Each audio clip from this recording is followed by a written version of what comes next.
What's up, everyone? Welcome back to another episode of the Thunderstock Show. Collection of valuable brainstorms to enhance your life, liberty, pursuit of property, as the founding fathers would want it. I'm Ross Stockdale, fractional CMO and owner of Thunderstock Marketing. I'm here with Patrick McMillan. We're going to talk things about fractional leadership, quality of earnings, how to get more out of your business, increase that EBITDA multiple. A lot of fun stuff. Excited. Patrick, I should be warned for those of you that are listening. He might start talking about EBITDA. It's in the background of your office, but let's Yep. dive in. Like, how's business? How's life out in Utah?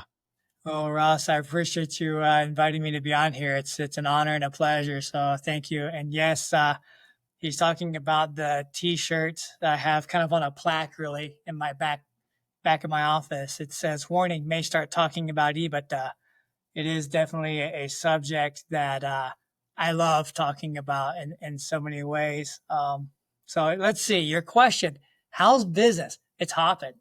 It's fun watching the market. It's fun seeing what's going on. And a lot of people, will get in, they'll say, "Oh, we know, is it an up market or a down market?" I'm like, it's whatever you want it to be. It just depends upon, where you're playing and how you're playing it.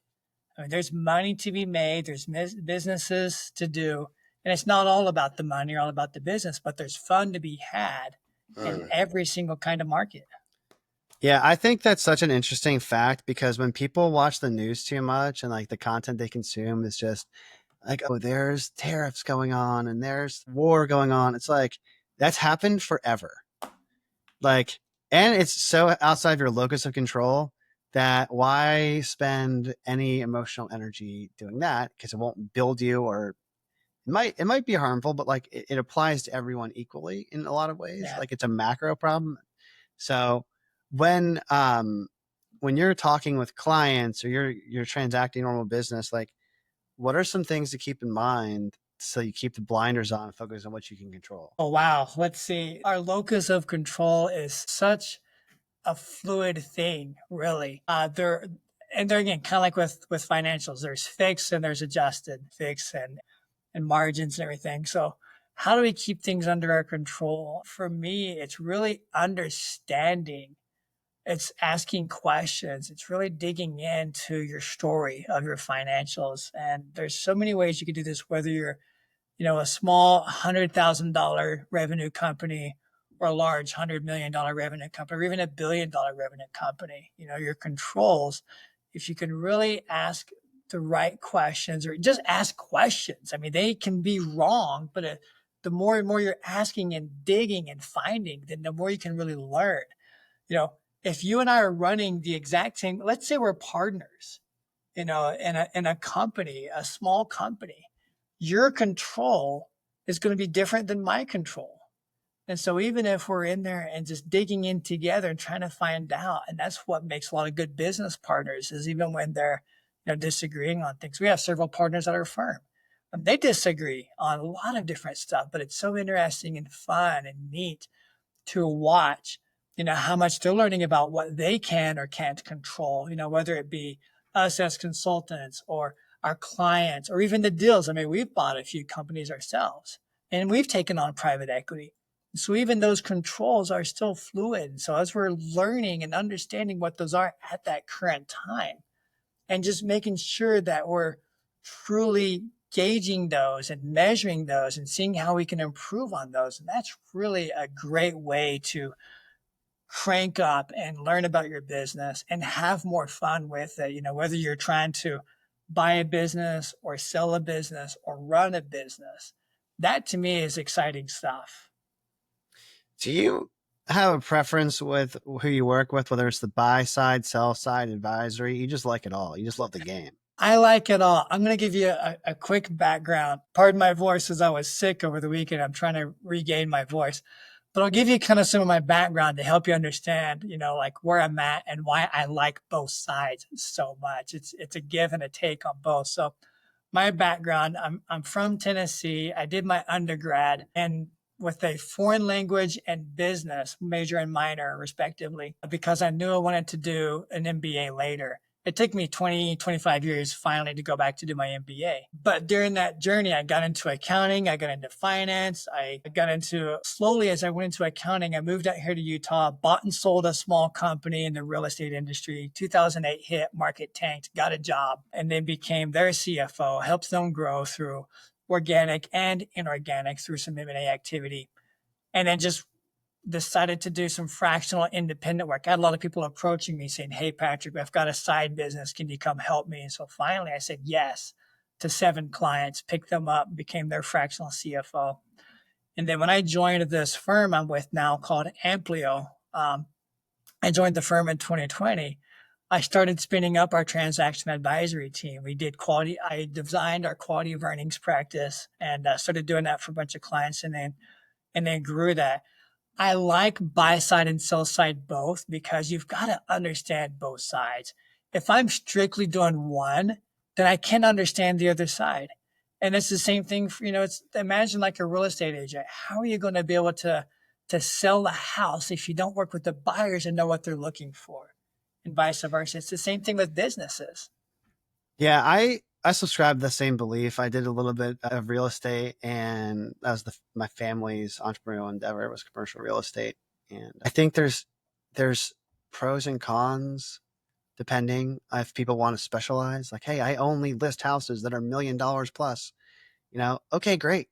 But like, if you love the game and you love to do deals and you want to learn it all, you should try to do both. You Yeah, should like there's a time for niching down, and there's a time for drinking from the fire hydrant. And I don't know when my time will be where I get super selective, where I turn away 9 out of 10 people. But right now I try to figure out a way to make a deal happen, whether that's exactly. as a fractional or whatever. I just like to play the game. One thing that you mentioned is that it's not really the cards you're dealt, but how you play the hand.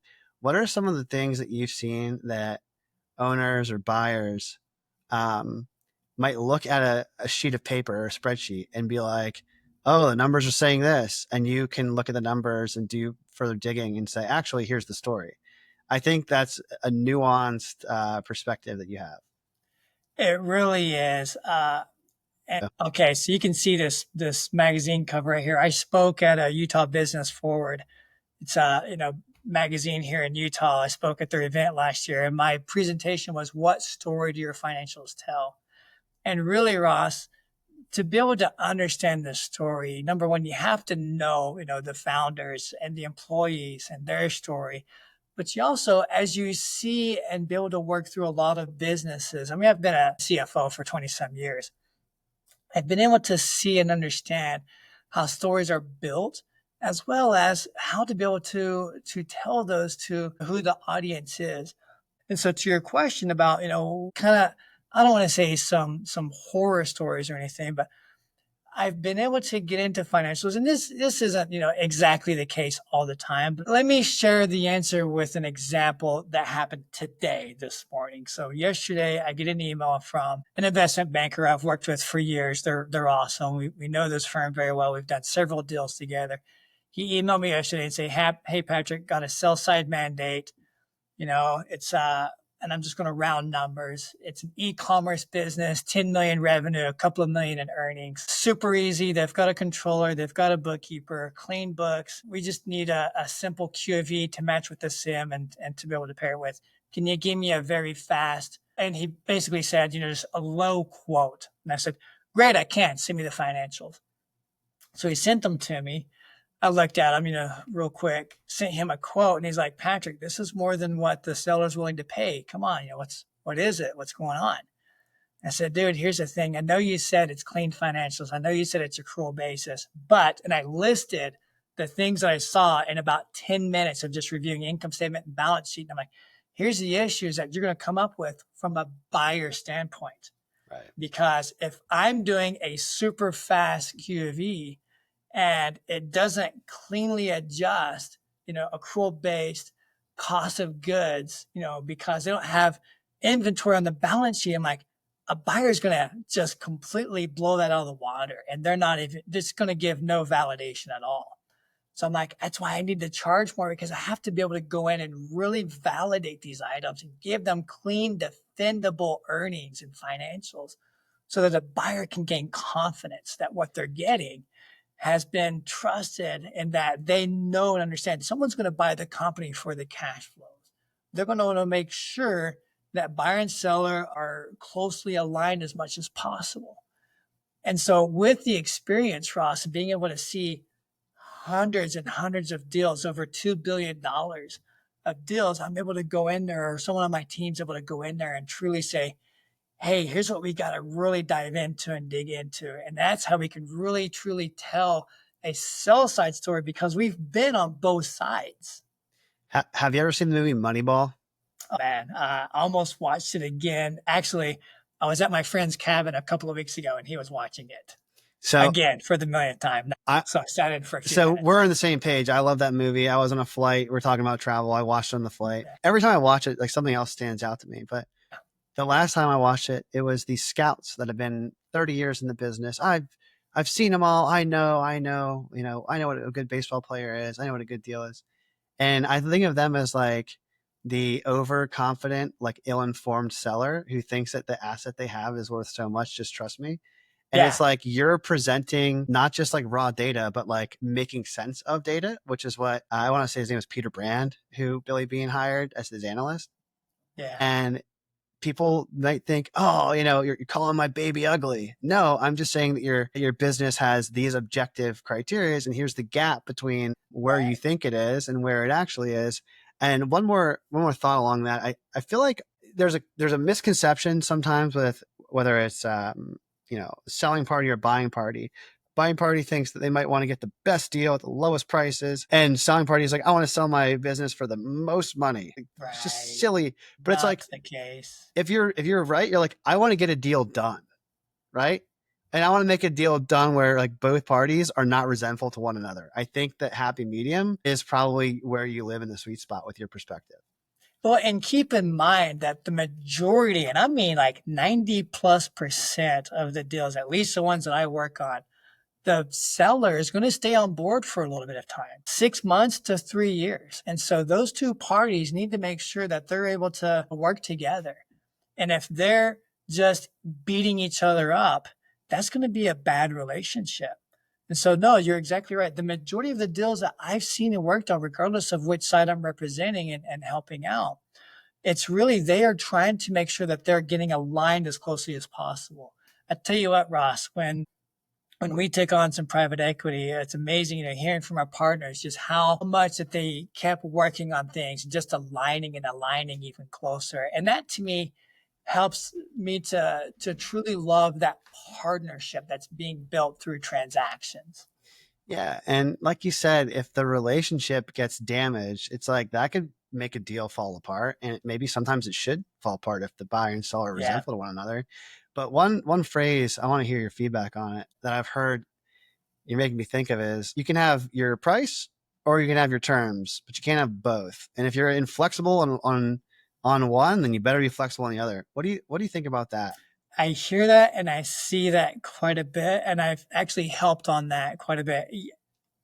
I have not seen that disproven yet. It's, and earnout, you hear about it a lot. It's a great way, it's one of multiple tools that can be used. And a lot of people love it or hate it. It exists, but it's one way that you can really bridge that gap between price and terms. Okay, you want to sell for 50 million. All right, well, I'll see your 50 million, but it's going to be in the form of a $40 million price. Now it's a $10 million earn out in a couple of years. And here's how you earn that. It's a way to bridge the gap. Yeah, I I totally agree, and I think that you mentioned before that like 90% ish of transactions the seller stays on for some transition period. What do the 10% that they don't have in common that the 90% that do have to have some transition I lack? would think it's one of two things, or maybe even both. And this is there again, and just my opinion. Keep in mind, I'm not an iBanker. I'm not an investment banker. When they see Sure. a lot more deals than I do. But the one of two things, the reason why the seller would not stay on is number one, there is absolutely no reliance at all on the seller. If they have been completely hands off for at least the last 2 years, then they can truly walk away and transition that business without, doing anything. Most of the time, I'm not going to say all the time. It's still very dependent upon many factors. So that's one. The other one is maybe the seller is so burnt out. They're sick of the business for whatever reason, and they just want out. And I've seen that happen too. And they just want to get rid of it, get it off their hands. And if that's the case, then usually it's going to go for a discount, especially if the seller does need to be involved in the business. A lot of times that's a non-transaction. If the seller needs to be involved, but they don't want to be, business is worth nothing. I love how simple and accurate that is. Like one is a positive where you've mitigated the key man risk, and one is a negative where you've exacerbated the key man risk, where it's like toxic for both. It doesn't make it, holding on to the business is awful, and letting go of the business is painful for both. It's really important. One of the ways I've learned to look at businesses over the year is you can do tons and tons of analysis, but to be simple, if it was like an equation, it's like, all right, how can a business optimize the upside and mitigate the risk or the downside? And I find that successful businesses that sell for what they want it to be, like a true multiple, when you're getting to the 5, 6, 7, maybe more than that multiple, they've maxed out what they could for the upside, and they've cleaned up their house where there's not that key man risk, there's not the key relationships, there's not toxic debt or bad reporting. Yeah. What do you see as, I don't want to say more important, but more common? Do you think that businesses do a better job of like working for upside, or do you think that businesses that sell successfully are really tightened up with like reducing risk, or is it both? You can't do one without the other. It's the majority of the ones that sell, and you've got to define upside. It's not always just about the high multiple, right? It's about the relationship. But the ones that are most successful are the ones that do reduce that, number one, the key man risk. I'm going to kind of answer in a long breath here, Ross. So have you heard of CEPA, Certified Exit Planning Advisors? Yep. Okay, so I'm a CEPA, and they talk, and in the CEPA methodology, we talk a lot about, how there are so many different ways and you hear a lot of people talk about, turn the knobs and pull the levers and things, right? There's multiple ways to really reduce that risk. And if you do it in these 90-day chunks, as we do, with our CEPA clients, then that really makes a difference. It's taking one or two things at a time and saying, okay, for these next 90 days, for example, we're going to focus on getting tighter contracts with our clients. And then they're going to really, get an attorney involved, tighten up contracts, things like that. And then the following 90 days, then they're going to tighten up contracts with their personnel, with their employees, that way they're more long-term and incentivized to stay long-term. And then maybe the next 90 days, they'll go out and start really looking at customer concentrations, So if you can break it off in chunks, then that's really great ways that you can mitigate those risk factors. And those are how you turn up your multiple. If you don't mind, let's shift for a second. Let's talk about that. Talk about multiples. So the industry that your business is in will establish the range of values, the range of multiples. I'm going to use a 2x to a 6x, of EBITDA, just as an example. So let's say your business is in X industry that's a 2 to 6x multiple range. But where you fall within that range is completely reliant upon how your business is run. Quality of earnings. If your earnings are low quality, you're going to be on that low end of that multiple. How do you determine quality of earnings? I know it's a long-winded answer, but like for those of you that are following along that maybe not are familiar, and EBITDA, earnings before interest, taxes, depreciation, amortization.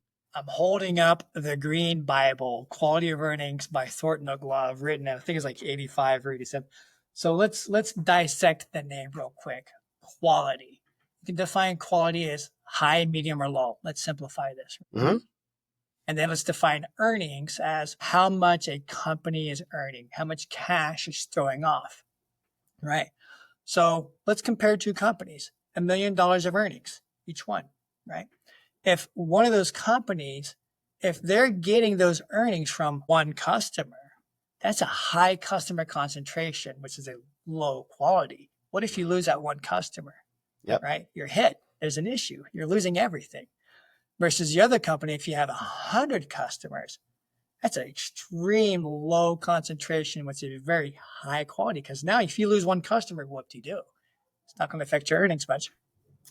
So quality of earnings, your earnings, how much cash, EBITDA is a proxy for cash. That's a whole other subject, right? So how much cash can your company potentially be throwing off? And where's that cash coming from? That determines the quality right there. And so that quality of earnings will be a driver to where your company falls within those range of values. Multiple other things. Your balance sheet. So many people miss the balance sheet, Ross. It's funny because back on this iBanker, and I've worked with them for years, and I said, hey, send me the financials. You see this with the income statement. So I reply back and say, hey, where's the balance sheet? You've got to see the balance sheet. Every accrual has to reverse. And you also have to look at debt and debt-like instruments. You buy businesses cash-free, debt-free. So you got to look at that, and that'll determine what's your net working capital. There's so many things we can dive into here. And I'm barely just scratching a bunch of surfaces here, too. I hope I'm not going too deep. No. I mean, it's important because I'll be honest, Patrick, I've worked with clients as a fractional CMO before, and one of the biggest pain points in my career has been being at a table and the person that was in charge of the finance department. I like to work with clients that aren't EOS. So it's pretty clear. You got your sales and marketing, like bringing dollars in, operations, doing the thing to service the contracts, and your finance, which includes a lot of other things, but tracking it and making sure that, your cash flow is in a good spot, that you're healthy. Right. Person sitting in the finance seat goes, what's EBITDA? And I just did this. I just had my jaw open. I was like, you're kidding. And there's just the person got defensive and angry. And I was like, you're sitting in the finance seat. Like, how is this reality? And that company was growing fast. It was an 8-figure plus company. It was a big company. It was a decent sized small business. Yeah. And the reason I share that is because first of all, you have to understand the difference between gross revenue and EBITDA, and then EBITDA and NOI, net operating income. Oh, yeah. And net profit, whatever. Yeah. It's they're all very different things. And I love that you focus on EBITDA, right? And there's a couple reasons why, but I want to know why is it that you're that is one of the financial metrics that you are focused on, other than the fact that it goes off of valuations. It's one of the ones that is used for the multiple, but tell me more about that. And what would you say to the person who's sitting in the finance seat that says, what's EBITDA? So I've got a few answers for you. First, to that last question, tell that person to call me and tell their CEO to call me. I want to help that individual. I want to help that company. So what would I tell them? I would love to, help them to understand. Number one, the reason why I focus so much on EBITDA is because really when you dive into it, it's easy to understand. And a lot of people will disagree with me on that, and that's okay. Maybe it's easy for me because I've been doing it for a very long time. My father-in-law, he calls me Mr. EBITDA. He runs his own company and he has heard the word and he's always just winced when he heard it. And so I'm finally helping him to understand, what it means. He's looking to get ready to sell and everything too. But why is it important, in my perspective, not only because of valuations, and here's where I'm going to get very controversial, and it's okay. I'm okay with controversial conversations. Okay. I want to make sure before I answer that, just everyone that's listening, please understand that it's not always or only about EBITDA. That's just one thing. You've got to understand EBITDA, NOI, net operating income. You've got to understand free cash flow. You've got to understand your bank statement, your balance sheet. All those things combined are truly pieces that help you understand the picture and therefore the story of the company and the cash flow. So why EBITDA? It is a proxy for cash flow. It's a substitute. It's not free cash flow. Okay. Earnings before interest, taxes, depreciation, and amortization. Those are really, we can say they're non-cash items, but when you really look at it, they are. you've got to spend cash to get equipment. And so when you're depreciating equipment, that cash was spent. And so that's where you have to combine EBITDA with like free cash flow and things. But why is it important? Because to me, it's the metric, it's the apples to apples comparison. Whether it's EBITDA, free cash flow, NOI, I don't care what it is. But if everybody's using it, then you better understand it. And Right, it's industry really standard. what banks use. It's what buyers use. It's a lot of times, it's really what even the public markets use. A lot of times, there's an EV to EBITDA, enterprise valuation to EBITDA that the public markets use. And so if you can understand what it is, what it comprises, and how those adjustments are made, and yeah, there's some fluff, and there's a whole lot of fluff in there. I've made adjustments that are pretty crazy, but you have that conversation about them to understand the why behind those adjustments. And if both parties can agree to that and still make the company work and all the free cash flow and everything work with that, then who cares? As long as it works, as long as it's still throwing off the cash to pay the debt, and as long as the owners are still, and the employees, and as long as the company, there's a phrase, keep the company sacred, as long as the company can continue operating on a go-forward metric, then whether it's EBITDA or net operating income or free cash flow, it's a metric that's always going to have some disagreements towards it.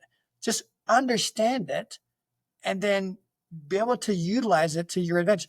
You're mitigating the risk there. No, I mean, he hit the nail on the head. If you want to play a business, you have to speak the universal language. Like, that's it. If you want to go in the stock market, you better be ready when it opens, right? I may not like paying sales tax, but I go to the store and I buy groceries and I still pay it. Doesn't mean I have to like it. I understand what it's for. I'm just using that as an example. I understand what it's for, and therefore I do it and I agree with it because I live in the city. I hear you. You gotta know the rules to play the game.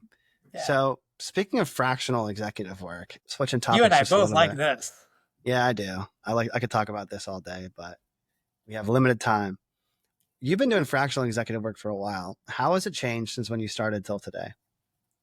It's fun, Ross, because the way that I started back when I was a full-time CFO, we had our investors, they would reach out to me and say, hey, Patrick, I want you to moonlight with us. And I know what moonlighting is, but I kept saying no because I was cranking out, 70 plus hours a week, for a while. And I didn't want to do anything else. But how has it changed? So when I first started, I was still going into 7 different clients' offices, not all the time, but, a couple hours a week or a month, here, there, and helping out. I had one client that was doing about 20 hours a week. And so I had an office there that kind of based myself out of, but it was still going in, and it was some remote work, but not a lot. But through the years, the remote work kept picking up more and more, and I really liked it. And so I got really good at where I could do a lot of stuff in a small amount of hours because I'm not traveling so much. And then, and here's what's interesting, you get the advent of AI. People think AI is new. Guess what? It's not. It's just gotten big. I remember QuickBooks Online, good night, 20 years ago, you could set rules, as far as your bank statements and things, you could set rules. And there was a way that it would basically apply those rules and kind of learn how to find when your bank transactions were coming through, how to guess and say, hey, I think this matches this. Is this where you want to book it? That's essentially AI at the beginning. And I know it goes back even farther than that. I don't know the history of AI, but now with people more and more using AI and integrating it, Excel has, or what's it called? Windows has Copilot. And I'm not using all these. I'm using some, but not a ton of them. Sure. But now it really helps, like a lot of things, dig and dive into.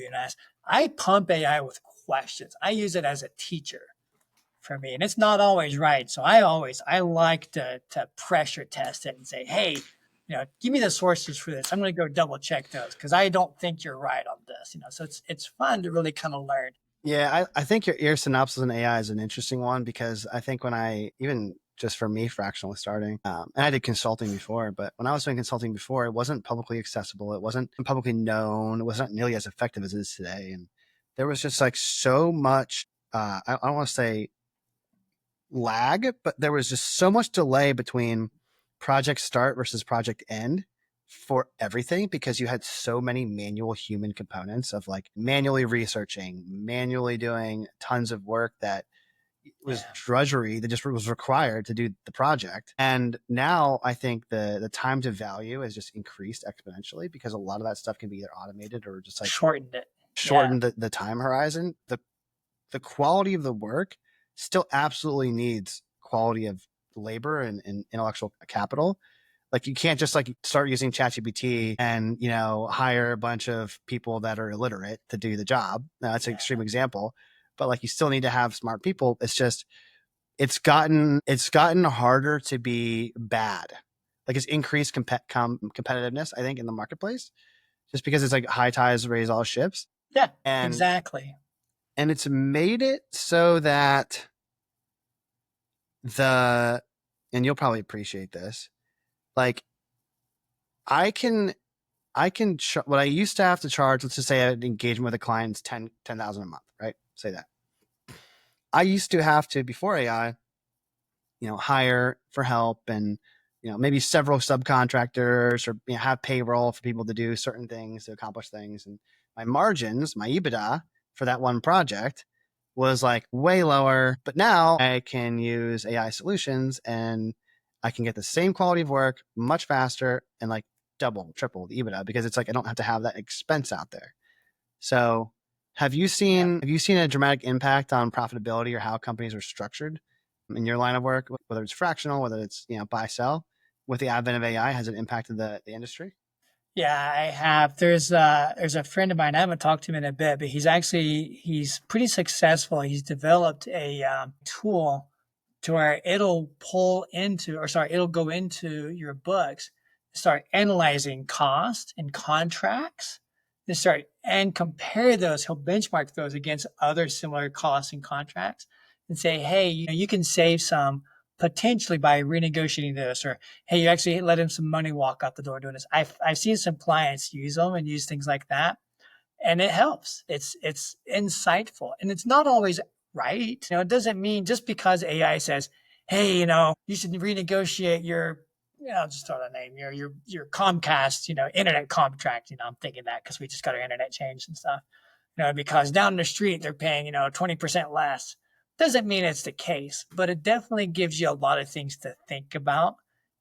And just the same way in FP&A, financial planning and analysis, when you're modeling or forecasting or budgeting a company, it's 100% of the time going to be wrong. But it's the process of doing that that helps you think through everything and start learning how to truly manage and navigate through your business. Well, those insights that you're learning, through AI can cause you to think outside of the box or think around the corners and truly start looking at ways that, oh my gosh, what if I did this? What's going to happen there? Let's try that and see. Yeah, I mean, there was a period in time, Patrick, before our time where calculators didn't exist. So you had to do everything pen and paper with an abacus. Right. And like when calculators existed, it's not that if you were a genius with pen and paper, you're still great at math, but now you can just potentially shortcut, right? Instead of writing out. And now people that, so I don't think it's a one-to-one analogy, but it's a similar concept. Like the math still needs solving. It's just we have a better tool to solve for it. Exactly. It's a different and most of the time, yes, better. It's a tool. I But get if you, asked a lot of times, hey, is AI going to replace, us as accountants or CFOs? The answer is yes and no. It'll replace the uh, lower level things, the daily things that we truly should have been automating for years anyway. But it'll enhance us so that we can really spend our mind and time on things where we could be more value add. there was a marketing position, it was 10 years ago that I was in this position. And the way it was pitched to me before I started was like, you know, very strategic, and I got a bunch of liberty to create campaigns, test them, and entry level starting to get towards the CMO track, which is like what I think I've always wanted to do. And 40 hours a week of it was essentially like manual processes. I was just like rinse, wash, repeat, mind numbing, like just execute X, hit the buttons. And now that same, like again, 20 hours a week was the stuff I wanted to do. I just worked 60 hours a week. Yeah. And but now I can automate that position that I was doing 40 hours a week of the the manual process and I can set it up in a couple of weeks and I can do 10 times the output for less than 10 times the cost. And I can just focus all my time on the high leverage activity that really drives the business forward. And that's been one of the most amazing progressions, at least in my purview, from not just like the fractional industry, but like the industry. That's one of the things that we do, as a fractional firm, when we first come in, especially with finance, one of the very first things we'll do is say, okay, what can we automate? What can we set? What can we automate? What can we streamline? That way, A, it removes the human error. B, it creates, processes that are duplicable. So as the business grows. And then C, yeah, we can actually say, hey, you know what? Right now, you're a controller. You want to become a CFO. Let's train you into that role. Let's really start teaching you to think of ways that you can kind of make that jump. So that's why, when we've been around for 30 years, when we first started, we went through kind of multiple name changes, but most of the people, at least here in Utah and Intermountain West, know us as Advanced CFO. About 4 or 5-ish years ago, we rebranded as Amplio. One of the reasons why is because we amplify your existing resources. Right. We love to go in and enhance your existing team. We love to be able to be an extension of your team and really just help you turn the juice up in so many ways. That's one of the ways that we do it. Is we go in and we streamline processes. No, I mean, I didn't know that was the origin of the name, but I love the name. It's not like you're reinventing anything. You're just taking what's existing and making it better. Exactly. Well, this is a fun part of the show, Patrick. It's called Leave a Question, Ask a Question. So the last guest I had on has a question for you without knowing who you are. And you have the opportunity to leave a question for me to ask the next guest after you. Ooh, I like it. Without further ado, the question that's for you is, what is a belief or mindset you had early in your career that you've since outgrown and you've now replaced? Yeah. So I mentioned it took me about 20 to 25 years to go back and get my MBA. I finally finished that last year. My belief was you could quantify everything. I am a numbers guy. I've always loved numbers. I've been a numbers geek since I was a kid. Quick story. I remember when I moved schools in 6th grade, I was in math class and I finished a test like earlier than anybody else. This is when I first got there. I finished a test earlier than anybody else. I remember the kids whispering, stuff. And I'm like, oh crap, what are they saying? I learned later that they were like, oh my gosh, he finished his test quicker than Whitney. And she's like the smartest math person. I don't know if I got his stuff right on that test or not, but I've always loved numbers. So anyway, all the way through my entire career, I love numbers. I love them, especially when they have dollar signs by them. And the reason why I love them is because there's stories behind those numbers and there's families attached to those stories.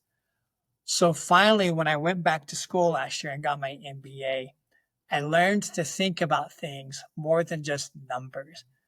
I got into the class nice and cocky, thinking, well, I'm the numbers guy. I'm going to be able to solve everybody's problems with numbers. It's not always about the numbers. A lot of times you got to look outside of the numbers. And that was a huge lesson, Ross. I needed to learn that, and it was amazing. And that makes me a better A person. It makes me a better QV guy. It makes me a better consultant, because now it's not just about how do you quantify and mitigate the risk with numbers. It's how do you look at the relationship? How do you look at the family behind those numbers? That for me is eye-opening. It's taken me, I'm going to be 45 next month. So it's taken me the majority of my lifetime to truly not just hear it, but to get that embedded in me. I couldn't agree more from a marketing perspective as well. I think marketers sometimes have a adverse reaction to being quote unquote numbers people, whereas like numbers should inform and like you said, help you to tell the story, right? I found, quick example, a firm that one of my clients had employed for years did their annual report, this huge deck, and there's all these numbers. So look how great we did. And something fell off. I was like, that's not adding up to the research I've done. I was with this firm. This was like my first 30 days. And I looked in their Google Ads account and I looked at the change history report to see like what inputs produce this output. This person that presented at the quarterly didn't change anything in the ad account for 5 months straight. but was like taking a check. Wow. And when I came back and I was like, yeah, all this is bullshit. And they're like, what? And I was like, well, here's a report that you didn't have. And here's what the source data has, which is incongruent. So you've inflated this like half a year ago, thinking that no one would come and check it. And that's why it's like, you gotta, like you said before in the beginning of the show, gotta keep digging. You gotta keep digging. It's like the process of doing it. It's not like the output is final. It's like when I hear trust the science, it's like science is meant for skeptics to always be questioning. I Like, like that. trust the science of finance. It's like, or keep asking questions and having this ongoing dialogue. Now, I love your answer. I think that you're right. Like the numbers are a great part of the story, but it's like the relationships that give the story meaning and life. So I'm with you. What question do you have for the next guest then, Patrick? Okay. And I like this part. So as you can see on the back of my desk, I have a lot of books. I love reading. I don't do enough of it right now, but it's something that I'm constantly trying to do more and more of. So my question for the next person, it's almost like a gotcha question. So I'm going to give that as a warning. Okay. What are you reading? But then the true follow up behind it is, what are you not reading? What do I mean by that? Okay. What are you applying that you're reading? But what are you applying that you're thinking about that you should come up with yourself and not someone else? I'm going to give you a little bit of story behind that. And I know you may not be able to share that with the next person, but I got that from, his name is Ashwath Damodaran. He's an NYU Stern professor. He's called the Dean of Valuation. And he publishes his classes. So I was listening to one of his classes one time, and prior to it, one of the students said, Damodaran, what are you reading and what do you want us to read? And he went on this 5-minute rant of we read too much, we think too little. Amen. He said, get out every day for 30 minutes for lunch, walk your dog. If you don't have a dog, steal your neighbor's. He said, I want you to think about a problem and think about how you are going to solve that problem, not how you would read about how someone else would solve it, but how would you, Patrick, or you, Ross, or you, next person, how would you solve that problem? So my question is, what are you not reading that you can be thinking about solving? It's not saying to read less, it's to do more. It's to think more and do more. I like that. Mm-hmm. No, that's a really interesting frame. I don't want to persuade anyone listening to not listen, but I think part of the reason that I do interviews like this is so that people can take nuggets and then go and test and try and like make a difference in their life. The saddest reality at the end of the day for me is if someone listened to all of these interviews and learned all these great things and perspectives and stories and changed nothing in their life, I would feel like Exactly. I'm just wasting my breath. So yeah. What are you doing about that you're learning from? Well, Nice. Last question, not super serious, but Patrick, where can people get in touch with you and learn more? And how can they connect? LinkedIn's the quickest, easiest way. I'm trying to be active on there. So Patrick McMillan, PatrickMcMillan. I'm on there. Shoot me a message and you can reach out to me and I'll reply. Awesome. Thank you so much, Patrick, for joining. It's been a pleasure. Everyone else, thank you for listening. As always, I don't run ads in the show, but if I did have an ask, my ask would be to share it with a friend if you found it valuable. Until next time, everyone, be well. Thanks, Ross.